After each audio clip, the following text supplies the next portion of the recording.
Começando mais espiritualidade, obrigada pela sua companhia. Hoje nós temos 2 convidados, na verdade. Nós temos o Alexandre Marques, que é o editor do outro convidado, que é o Sebastião Camargo. Muito bem-vindos os dois ao Mais Espiritualidade. Obrigado. É uma honra estar aqui. Novamente, a responsabilidade aumenta, né? Porque se convidou pela uma segunda vez, esperamos que a gente viva realmente, de fato, o que estamos falando. Pediram muito para você voltar, Sebastião. Aí ficamos muito felizes que você aceitou o nosso convite. E aí nós convidamos também o Alexandre para participar aqui conosco desse podcast. Então, ó, não deixe de compartilhar com seus amigos. Vai lá, curte o nosso vídeo, ativa o sininho, se inscreve no nosso canal. E temos programas maravilhosos. O Sebastião já esteve aqui conosco. Nós falamos bastante sobre esse livro. Não sei se você assistiu. Se não assistiu, corre lá depois para acompanhar, que tem muita coisa legal no outro programa, no outro podcast que nós fizemos com o Sebastião. E aí, vamos lembrar que nem todo mundo assistiu. O Sebastião é médium. Ele é orador, fala de espiritualidade e hoje o nosso programa, o nosso podcast vai ser mais focado na saúde, pode ser, Sebastião? Porque lá no outro você terminou falando sobre o câncer, sobre as causas do câncer, né, Alexandre? Inclusive ele relata que ele passou por vários processos cancerígenos.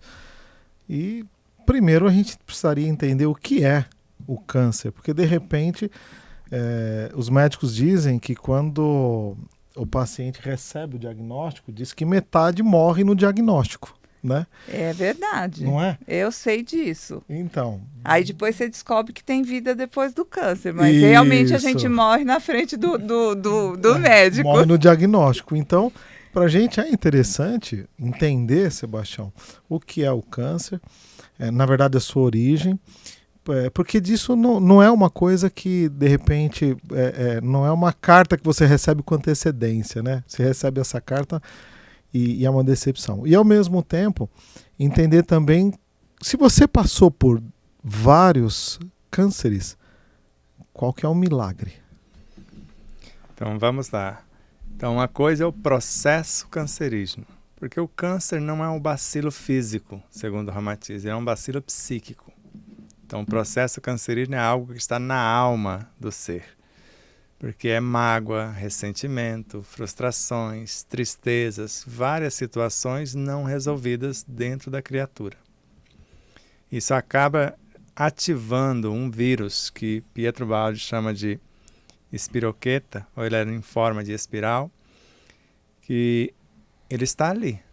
A hora que ele percebe que o organismo está desvitalizado ou desvitalizando, ele só começa a desmanchar. Só que quando esse pequenino vírus desmancha uma célula através do processo de duplicação de si próprio, porque ele não sabe se clonar, ele faz uma combinação entre ele e o universo dessa célula que perdeu o comando do próprio espírito, e aí ele se une formando o elemento que torna-se uma célula cancerígena e agora começa a aliciar várias outras, formando o tumor, só que não obedece mais o espírito ou as ordens ou as leis que regem o corpo. E não tem como curar o câncer, porque quanto mais matarmos os vírus, os vermes, os micróbios, mais doenças teremos. Porque na medicina de Hipócrates, ele sintetiza que a cura está em nós. E não foi ele o primeiro, né, a falar disso. Mesmo antes dele, Hermes Trismegisto, e também Zoroastro, quantos outros, né, os hindus e vários outros. E depois o médico dos médicos, Jesus. O reino de Deus está dentro de vós. Quer dizer, a cura está dentro. Sois deuses, farão coisas maiores do que agora faço. E Jesus falava, né? A sua fé. Ele nunca falou, né? Eu curei você. Eu curei você. Embora pudesse fazer se ele quisesse. Mas aí, Cláudia, ele vai ficar já uma outra pergunta implícita nisso. O que é fé? Né? Porque a tua fé te curou, então você depois vai ter que explicar o que é fé. Então vamos fazer um breve relato aqui.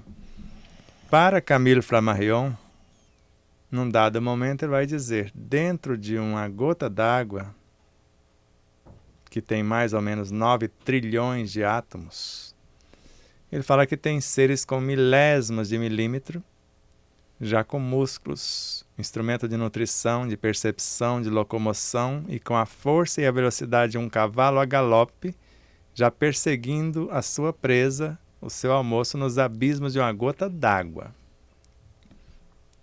Isso está aqui numa gota d'água. Agora, Leon Denis fala que dentro de um átomo já existem seres bem menores do que esse, que já são parasitas. E contemporâneos de Kardec, como Claude Bernard, que afirmara em alto e bom som para Louis Pasteur, que ele acreditava, o Pasteur acreditava que os vírus, os micróbios, os vermes, as bactérias é que criavam as doenças. Ele falou, isso não é verdade.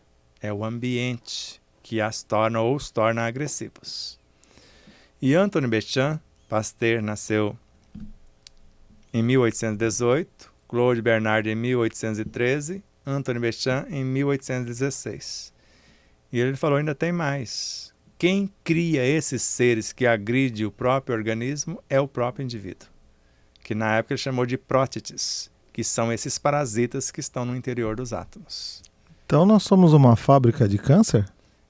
Quem fabrica somos nós. Por isso que o câncer é uma doença personalizada. Então, quando falamos processos cancerígenos, por já ter migrado na área da medicina várias vezes e saber desde Hipócrates que a cura está nos processos harmônicos da natureza. Então, Deus não errou o projeto. Por exemplo, quantas mães dão à luz acreditando que não tem condição, por intermédio da cesariana, acreditando que não tem condição de conceber de forma natural.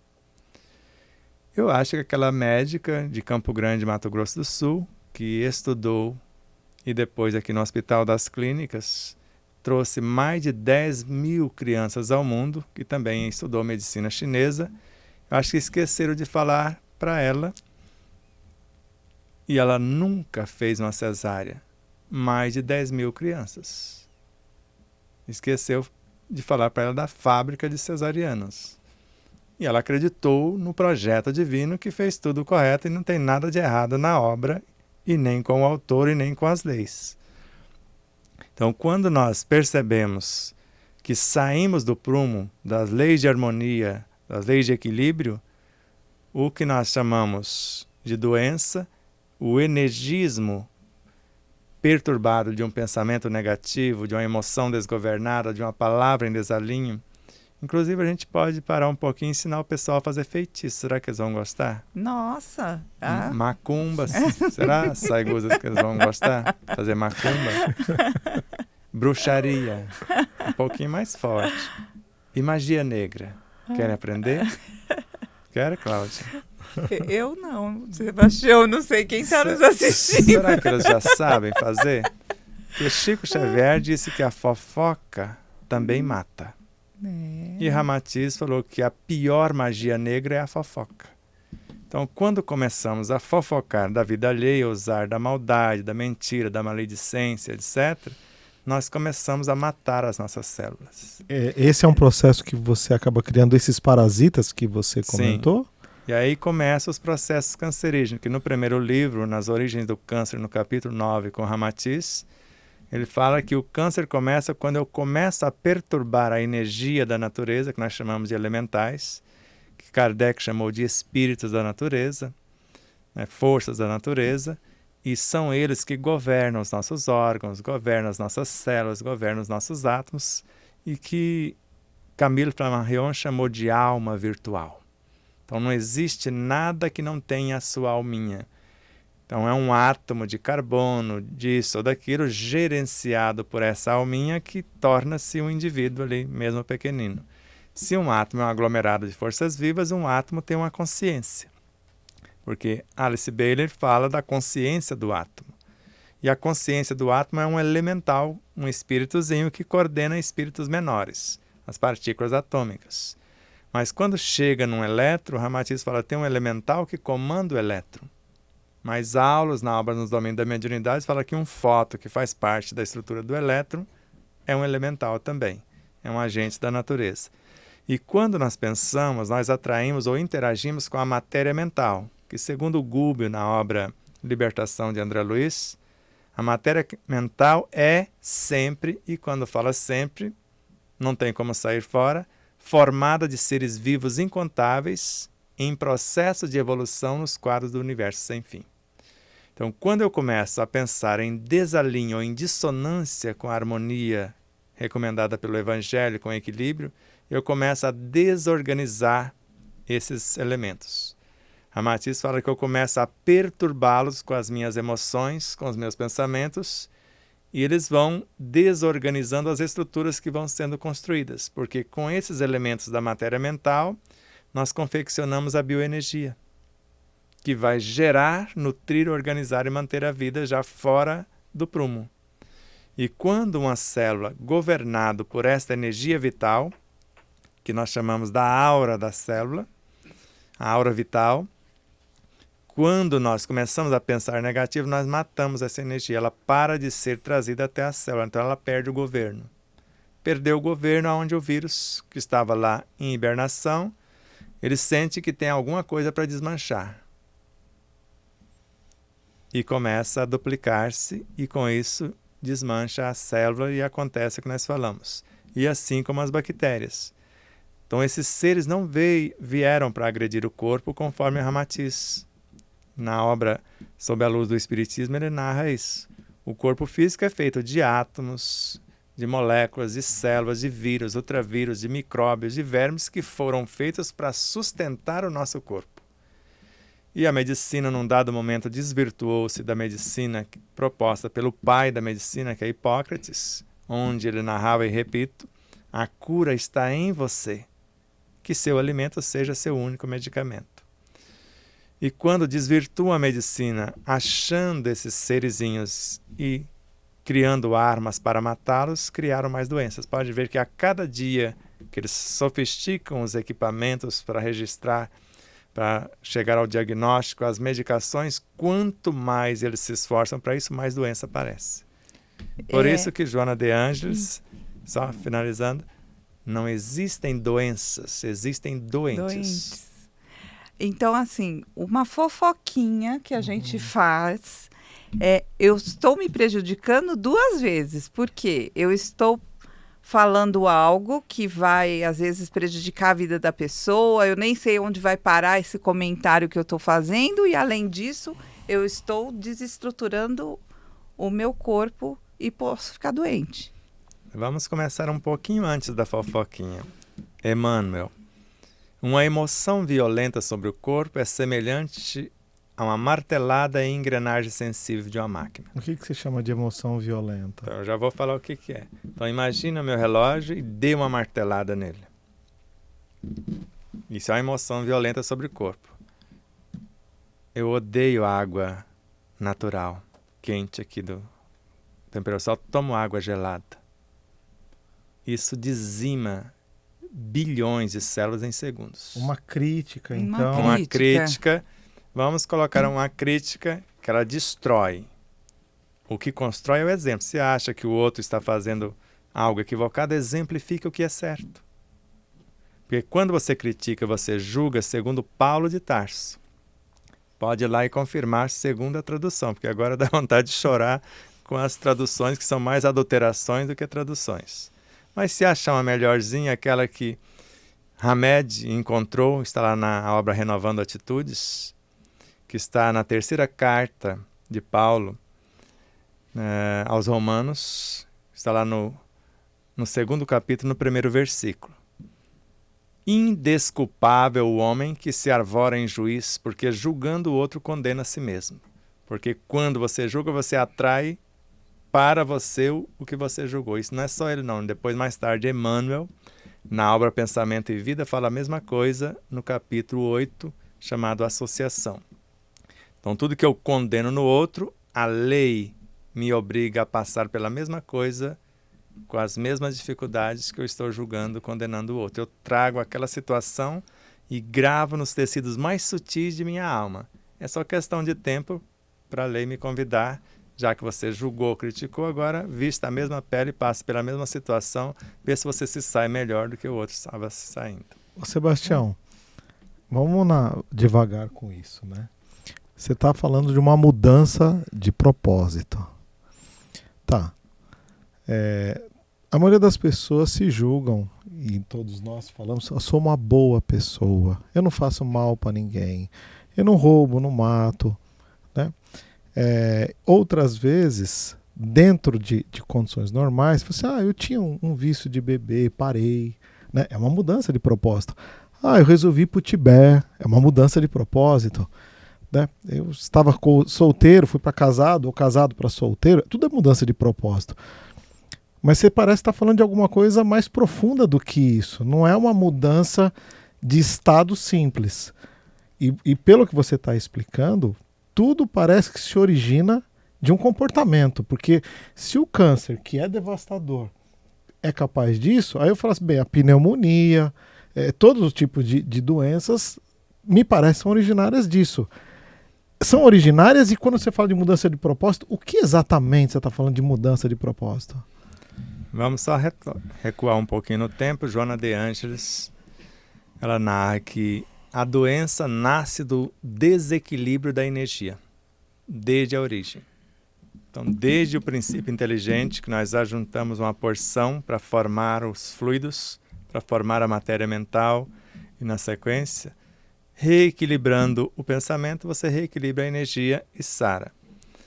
E vamos só buscar uma outra situação bem interessante. Eu fiquei quase atormentadinho quando a metade do meu copo de água foi trocar o copo, ele foi com ele lá, né, para a copa. Eu não sei se jogou a água fora ou se só trocou de copo, porque aquela água foi responsabilidade minha. Então isso já me perturba.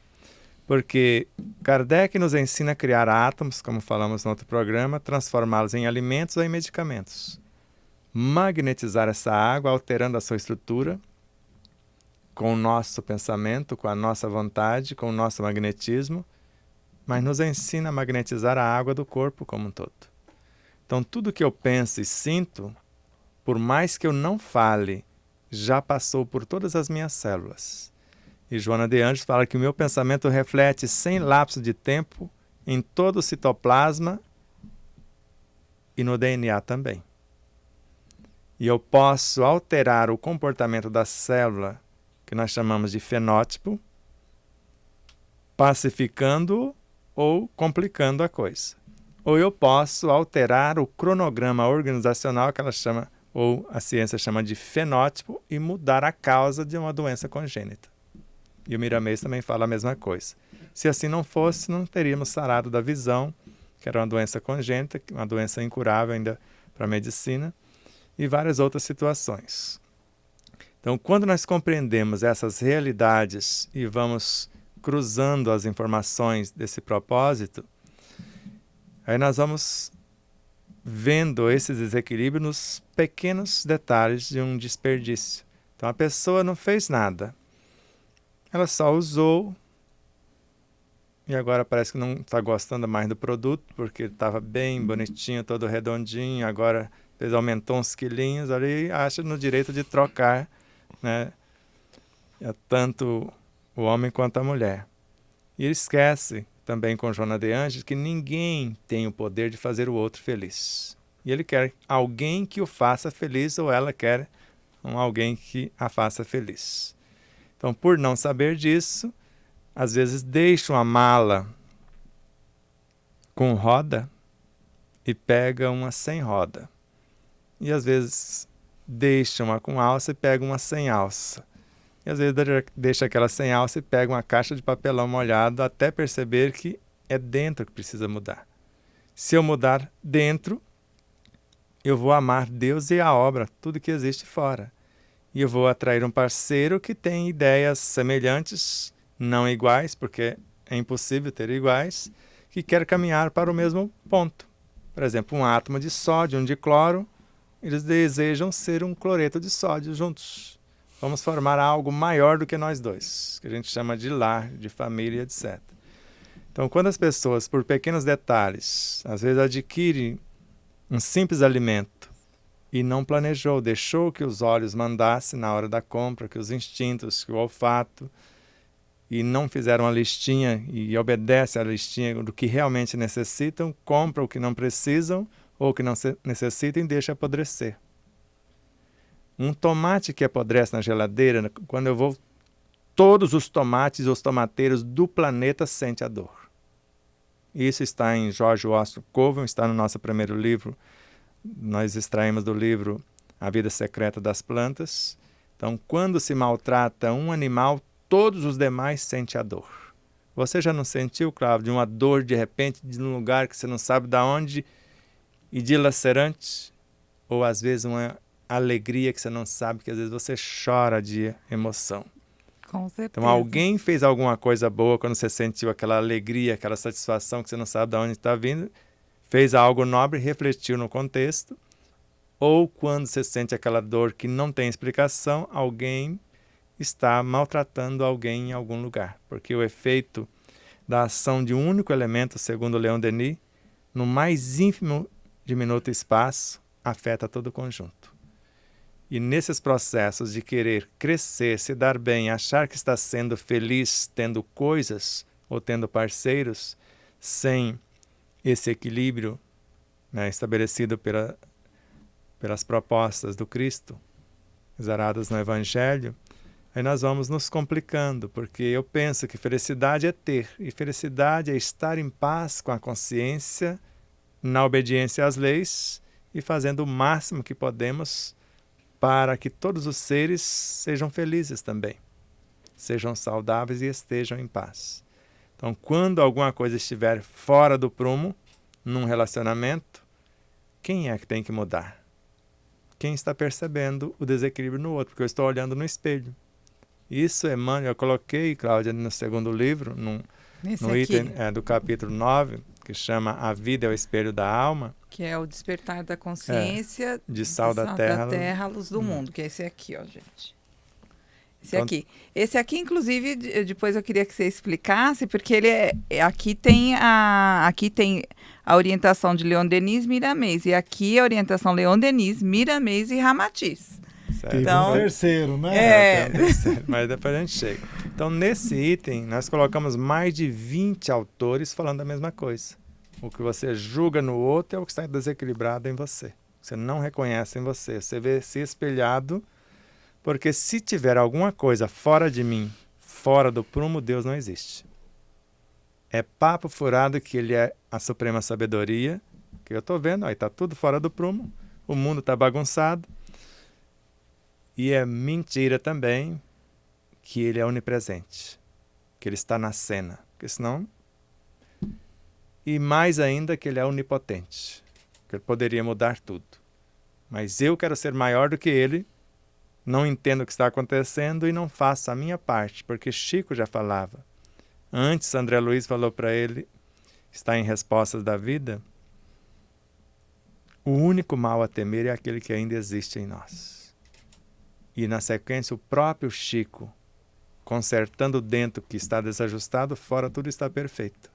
Porque fora Deus está cuidando de tudo e espera que eu cuide, pelo menos, do que está dentro. Mas mesmo o que está dentro, segundo Miramês, se o reino de Deus está dentro de nós, Deus e o Cristo também estão. Miramês é o jovem rico, lá que Jesus, que perguntou a Jesus, o que é preciso fazer para ganhar o reino dos céus? Respeitar as leis, falou dos mandamentos, mas isso eu já faço. Ele era um homem bom, né? Era como nós falamos, um cara né? ajeitado, né?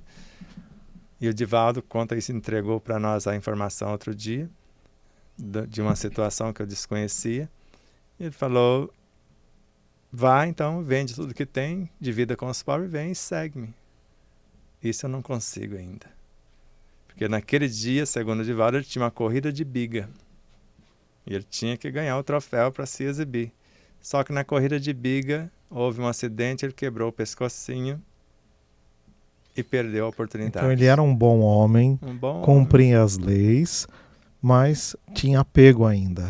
Tinha apego e vaidade. Igual alguns espíritas que falam que tem escorpião no bolso. Aí ele, e é isso que você está querendo falar, de mudança de propósito. Exato. Aí ele não aceitou, só que levou só 1.600 anos para ele ter um outro convite.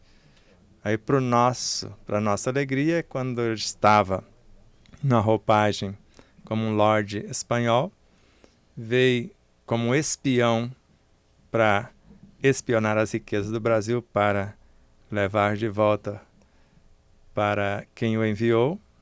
E quando ele se aproxima, porque antes de atracar, eles ficaram a certa distância, à noite, ele foi trazido num desdobramento onde os índios os receberam como o Deus branco, que estava vindo de outras terras. E aí ele falou, vá, vende tudo que tem, segue-me. Mandou uma procuração, agora não quis correr o risco. Venda, faça o que quiser e eu já estou em casa. Aí ele conseguiu aceitar o convite feito 1.600 anos antes por Jesus. Aceitou, foi viver com os indígenas. Ele ajudou a promulgar a primeira lei que defendia tanto os indígenas quanto os nossos irmãos de pele, que não é às vezes branquinha como a nossa, ou que não é branca, né? Os excluídos, nós os somos páridos. Nós já somos uma mistura. Então, já aí para nossa honra. O caso de Ramatiz, ele é como um pai espiritual para nós desde a Atlântida. Estivemos em Atlântida, ele orientando, estivemos no Egito, na Grécia, na Índia, antes na Indochina, na Índia, e agora, até hoje, ele não desistiu de nós. Vamos deixar ele molhar as palavras, Cláudio, porque tá rateando ali. Mas nesta encarnação, mirando no exemplo que aconteceu com o Divaldo, que na primeira oportunidade o espírito falou para não decepcionar o público, mas pediu para ele estudar, senão ele deixaria ele sozinho. E um dia, após um estudo, achando que eles iam me conduzir, o Ramatiz apareceu e falou, o máximo que fazemos, meus filhos, quando você estuda bastante, é fazer os traçados gerais. O resto é com você. Se você fizer um esforço extremo, o que faltar a gente vai suprindo, enviando por intermédio de inspirações. Mas se você não fez o dever de casa, vai ficar sozinho. E já fiquei muitas vezes sozinho, principalmente em palestras. Você pedir socorro, começa a andar em círculo e falando nada com nada, por falta do estudo dessa atenção. E Leon Denis já é um caso, né, a parte que é Miramesque, e nós mostramos o caso da obra. Então é como se ele já fosse um ser responsável pela nossa estadia por aqui, e vindo que a gente estava saindo fora do prumo, então enviou o recadinho, e aí entendemos esses três mestres e a diferença que eles fazem em nossas vidas. É como se fôssemos uma empresa e os três são os empresários que coordenam essa empresa. E você está seguindo ou eles continuam assim, falando, Sebastião, volta aqui, Sebastião. De vez em quando eu dou uma fugidinha e falo, opa, você está saindo um pouquinho do prumo, é melhor você repensar nesse negócio aí. Então, eles estão sempre na sintonia. Não vamos falar que eles estão sempre por perto, porque não existe esse negócio de perto quando fala de espírito. André Luiz fala que é frequência, então não é distância espacial. Então, estamos sintonizados. Se eu perco um pouquinho da sintonia, no caso, durante a palestra ou mesmo aqui no podcast, tudo nasce aqui. Não é decorado nada, não é planejado nada, vocês não planejaram perguntas, então deixa a coisa brotar. E confiando neles e fazendo o dever de casa, estudando também, a coisa dá certinho. Que bom. Ô Sebastião, você está falando de mudança de comportamento, né? E está lá que o modelo mais perfeito concedido para a humanidade é Jesus. E Jesus vem e traz o Evangelho. E o Evangelho, a gente vai pensar na Bíblia, que você acabou de dizer que algumas traduções foram adulteradas. Mas se elas foram adulteradas, eu vou pesquisar e talvez eu não saiba qual é a correta. Qual vai ser o meu guia, de fato, se Jesus é o guia, mas aquilo que eu vou olhar, analisar como guia, eu não sei qual é a seta correta, como que eu devo me guiar, na verdade, pensando nesse Jesus ou nesse evangelho que você está dizendo? Já que a mudança de comportamento pode levar à cura, como você já explicou. Vamos lá. Allan Kardec começou com as pancadas, depois com as mesas girantes, etc. E chegou ao mais alto nível de intuição em 10 anos, mais ou menos. Pouquinho mais de 10 anos. Porque a obra, a Gênese, em média 92% mais ou menos da obra é da intuição de Kardec. Os demais são psicografias de Camille Flammarion, que no caso ele psicografando ele mesmo, segundo Kardec, porque Galileu é o próprio Camille, Kahneman é o próprio Camille, ele psicografando realidades dele próprio. Então, se Kardec viajou do mecanismo mais primário da mediunidade até o mais nobre em menos de uma década, Joana de Ângeles fala assim: meus filhos, a primeira tarefa de um médium é a sua autoiluminação, que é a intuição. Depois, nas tarefas mais modestas, aquelas que a soberba, a vaidade rejeitam, os espíritos vão te orientar. Você limpando o banheiro, às vezes, de uma casa espírita, servindo a água, recebendo pessoas, e ali eles passam as orientações para você consolar as pessoas. E não falou de reunião mediúnica, não falou de fenômeno. Porque o próprio Kardec, em Viagem Espírita de 1862, em artigos de março e maio de 1859, um século antes de eu nascer, ele trouxe a informação: a era do fenômeno já passou. O da filosofia chegou para o estudo da compreensão das forças e das leis. E o da moral está chegando, que seria a aplicação. E em 1862 ele foi a campo para ver se já estavam vivenciando a moral do Cristo. E encontrou um primeiro grupo que foi, segundo Ivone do Amaral Pereira, numa obra chamada Ivone, a Média Iluminada, foi motivo de grande satisfação encontrar grupos que não tinham mais a mediunidade ostensiva nem a comunicação direta com os espíritos. E o que interessava aqueles grupos era viver a caridade que ele coloca nesta obra, em 1862, como a sublimação da personalidade. Então, caridade não é dar coisa, é a sublimação do próprio ser. Explica melhor isso. O que é sublimação? Já explico. Emmanuel fala autossublimação e Joana fala autoiluminação. Então, o corpo físico vai evoluir até se confundir com o perispírito.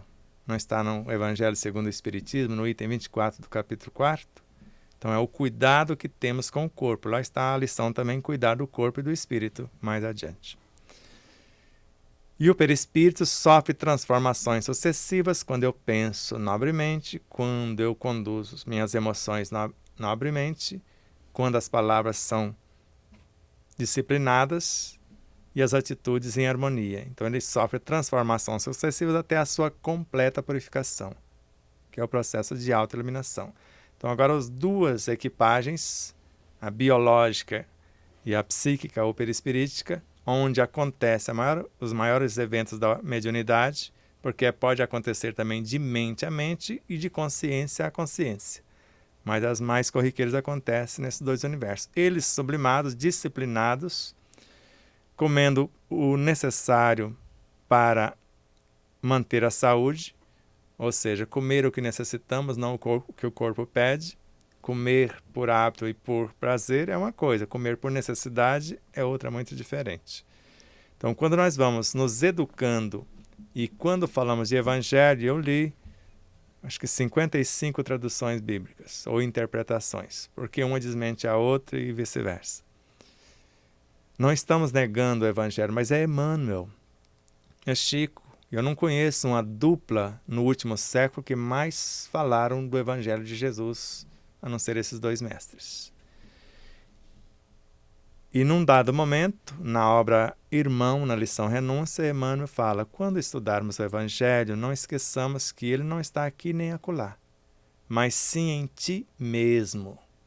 Portas adentro do teu próprio espírito, nos mais íntimos reforços de sua consciência e de seu coração. Aí basta saber o que é consciência, o que é coração no espírito.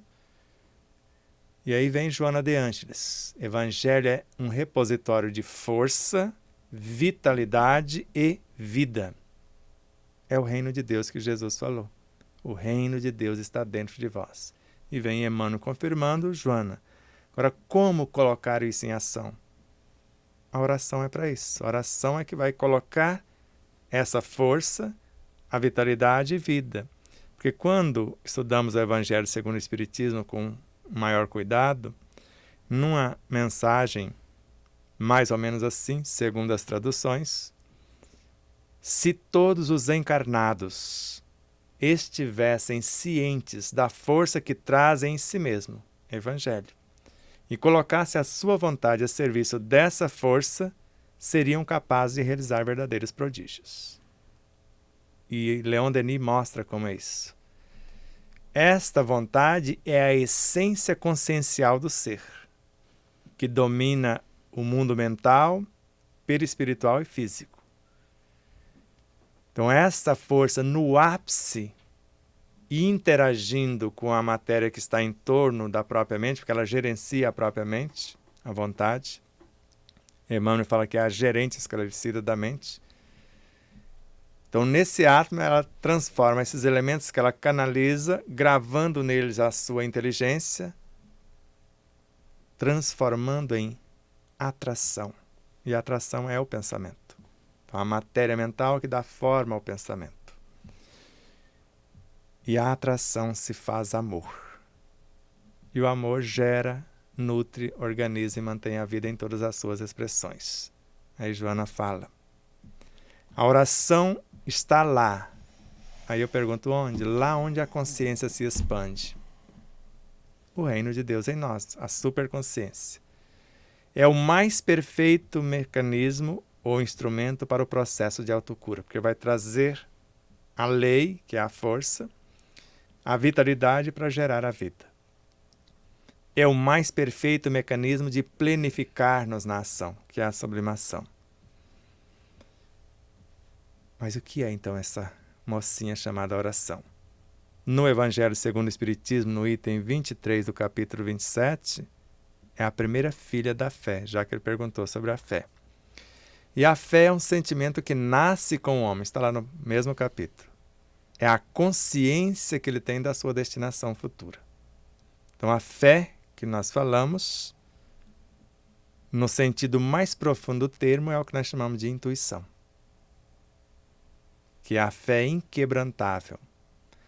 E Emmanuel fala, quando eu sublimo a minha alma, que eu me esforço para melhorar-me, eu posso buscar diretamente na fonte sem precisar do auxílio de quaisquer intermediários.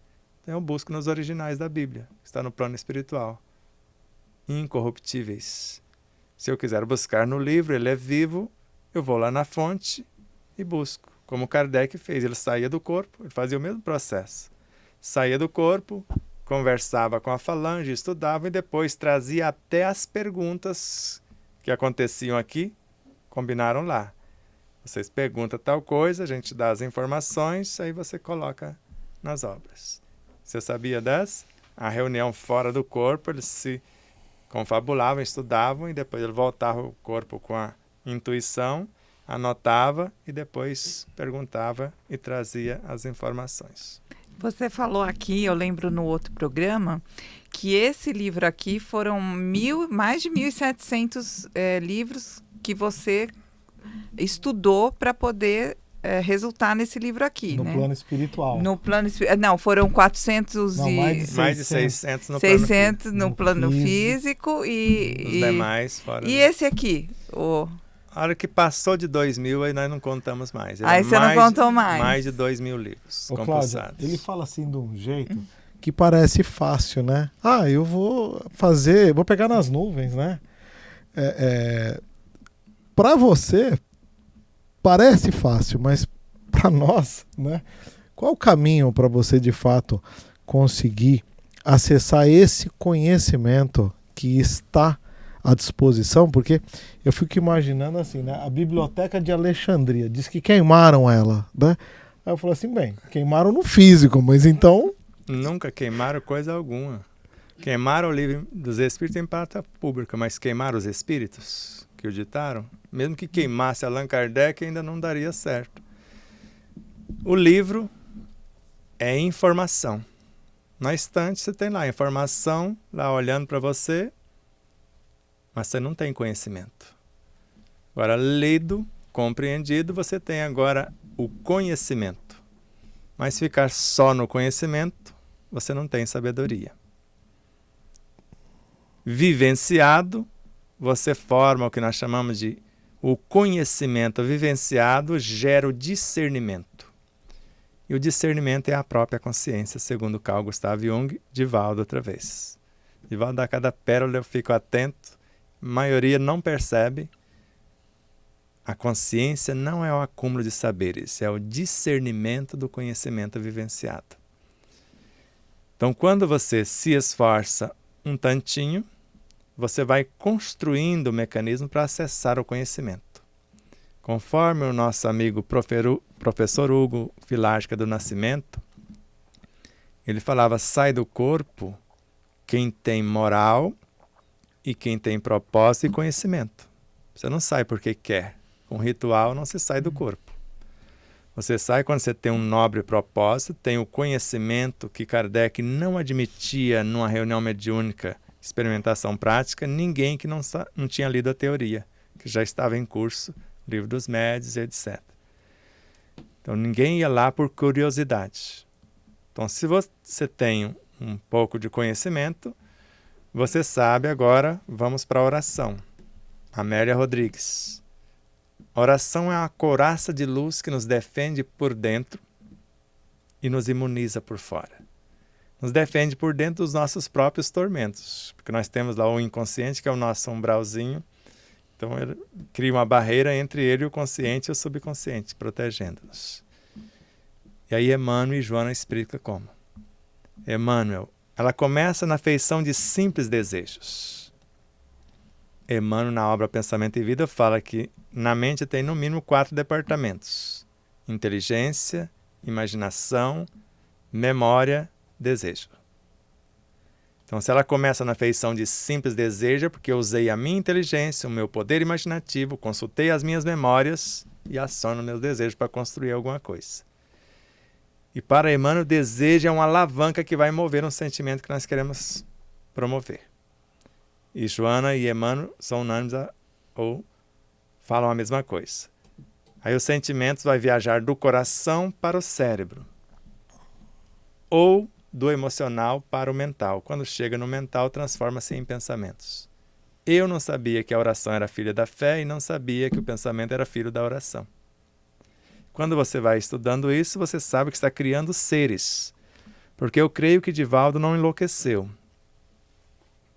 E nem Amélia Rodrigues, que para mim, Divaldo precisa dizer isso para nós, viu, Cláudio? A gente precisa perguntar qual dos 12 Amélia Rodrigues foi. Porque não tem como alguém que tem tanta intimidade com Jesus e com o Evangelho se não foi alguém que estava em loco. Não tem como. Você acha que ela é uma dos 12 apóstolos? E eu tenho certeza. Não tem como ela ter tanta intimidade. E na obra Pelos Caminhos de Jesus, psicografada por Divaldo, no capítulo 23, o Anjo da Misericórdia, num dado momento, e até põe aqui, segura aí no cabide, Evangelho segundo o Espiritismo, Espírito Caritas. Já lembra da lição do Espírito Caritas? Lembra, Saigusa? Então veja, dependendo da tradução, por 3 vezes na mesma lição o Espírito afirma, convicto, eu sou a caridade. Fala, que negócio mais maluco. Como pode? E ainda fala, Kardec ainda falou, a caridade é a alma do Espiritismo. E fora dela não há salvação, como Paulo de Tarso. Aí vai lá em Amélia. 3 entidades de alta hierarquia, Amélia vendo a cena. No alto da cruz. Quem estava por lá? Dá para a gente imaginar, porque só um caboclo foi ali perto da cruz. Já dá para matar a charada facilmente. Que depois seguiu com a mãe de Jesus. Falou, esse é o teu filho. Vocês sabem da história. E 3 entidades foram confessar para Jesus que falharam com ele. E a primeira chega, tu te recordas, Senhor, eu sou a fé. Entidades de alta hierarquia. E a segunda, eu sou a esperança. E a terceira, eu sou a caridade. Caritas. E Jesus, compadecido, chama a misericórdia, o anjo da misericórdia, para conduzir as 3, porque elas falaram para eles, me expulsaram do coração deles. Eles nos expulsaram, porque expulsaram as 3. Para misericórdia conduzi-las de volta para dentro do coração do homem. Você chora, eu não vou chorar aqui, porque senão fica feio, né? Quando você lê. Então, são seres, porque quando André Luiz fala virtudes excelsa e valores morais, são entes vivos com os quais você conversa. Porque se instintos são entidades, se desejos são entidades, porque André Luiz fala que o desejo é uma entidade tomando a forma correspondente, conforme você vai construindo. Então, se o espírito é uma consciência, a consciência e espírito é a soma de virtudes. O que nós temos de virtude forma a nossa consciência, o que é imortal em nós. O amor é o sentimento que, acima de tudo, resume de forma completa a doutrina de Jesus. Não está com Lázaro no capítulo 11, no item 8 do Evangelho? Só que os sentimentos são os instintos que se elevaram de acordo com o progresso realizado. No início, o homem tem apenas instintos. E Kardec fala que instintos são seres que nos ajudam a governar os órgãos. Almas instintivas, segundo Pietro Baldi em A Grande Síntese, que destaca do nosso subconsciente para fazer isto. Então, no início, o homem tem apenas instintos. Mais avançado e transformado o homem, nesse processo de sublimação, ele possui sensações. A segunda informação foi Joana que resgatou, essa que eu vou falar agora. Não tem no Evangelho segundo o Espiritismo. Mais instruído o homem possui emoções. Mais purificado possui sentimentos.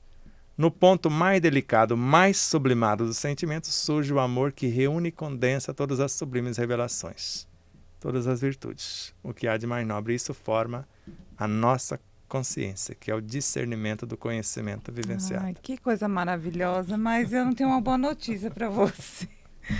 Né? Mas eu vou fazer um convite aqui para o Sebastião, porque eu ficaria horas ouvindo o Sebastião, né? É uma coisa maravilhosa você estar aqui com a gente. Você volta, Sebastião, para conversar com a gente? Como eu disse da outra vez, vocês mandam e eu obedeço. E você também, Alexandre, você volta? Volto, vai ser um prazer bater um papo aqui com vocês dois, né? Principalmente tendo uma audiência como a vossa. Então nós vamos nos despedindo aqui. Muito obrigada, Alexandre, pela sua participação. Eu que agradeço essa oportunidade, porque esse homem é a segunda enciclopédia viva que eu conheço, né? A primeira é Divaldo, né? Ele é a segunda. E vamos ver se no próximo encontro a gente consegue abrir, né, um pouquinho mais essa enciclopédia e ver o que mais a gente vai trazer. Muita coisa maravilhosa. Então, muito obrigada, Sebastião, por você ter aceito o nosso convite, por você estar aqui com a gente. E vamos voltar novamente para continuar conversando. Assim, é incrível ficar aqui com você.